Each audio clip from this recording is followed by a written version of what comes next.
I'm Chiu from Pro Drones, and I'm the guy who does all the mapping around here.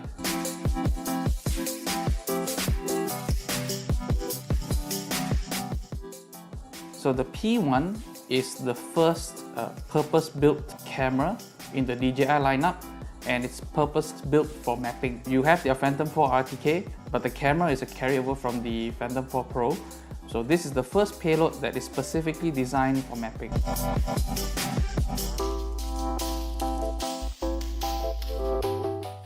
There are a few ways that makes this a very big difference from any other camera. Let's first talk about the speed. Then there is also the resolution. It's got very high resolution, 45 megapixel camera. You've also got the platform that it's mounted on. So this only fits on the M300 RTK, nothing else.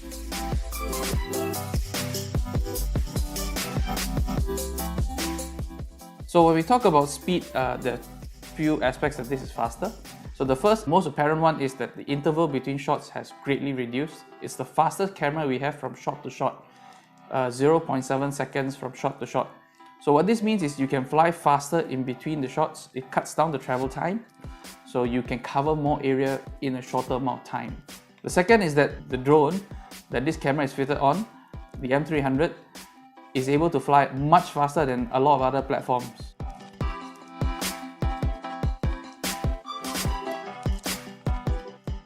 So this camera is 45 megapixels. It's a full frame camera. So we're talking about low noise, high resolution, and the lens is interchangeable, so you've got great optics together with it as well. So 45 megapixels allows you to have very high resolution at your usual work heights.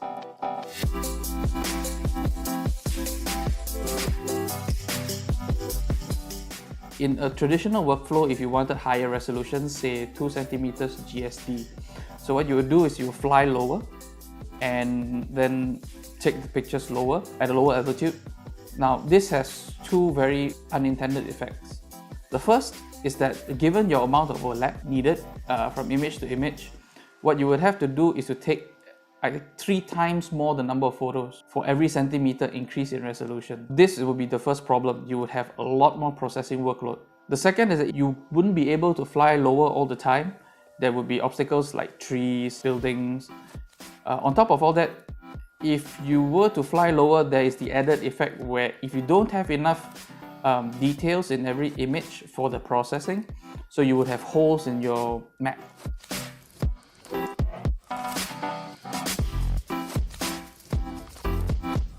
The camera also has this smart oblique mode, so it's a very quick way to get 3D images.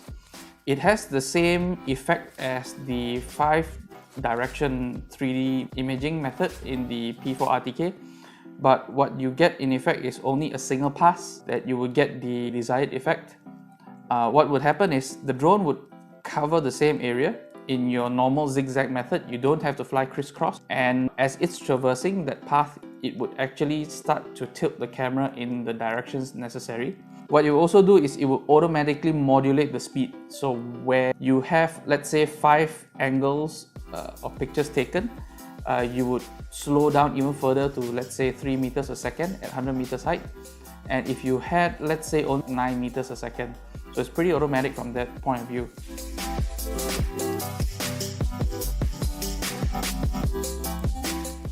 The P4 RTK is a great platform to start with for mapping, make no mistake.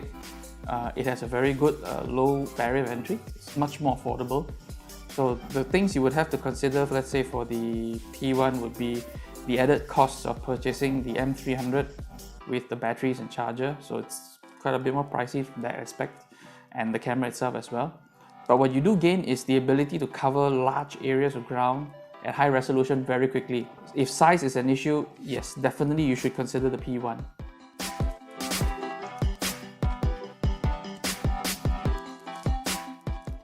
It will work out to about double the price of a full P4 RTK kit, maybe slightly more depending on the amount of batteries that you take.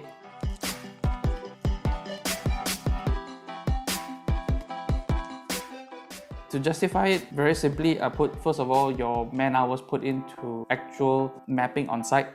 So in terms of speed, the M300 flies close to about 40 minutes of flight. The P4 RTK does only about 20.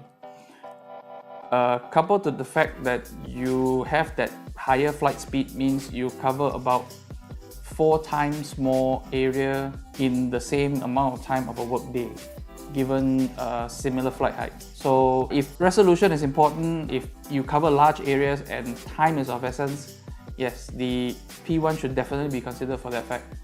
It's approaching fixed wing flight times, EBE flight times, definitely makes economic sense in that way. Thank you for listening today. Please like and subscribe our channel if you like this video or you like listening to things about drones.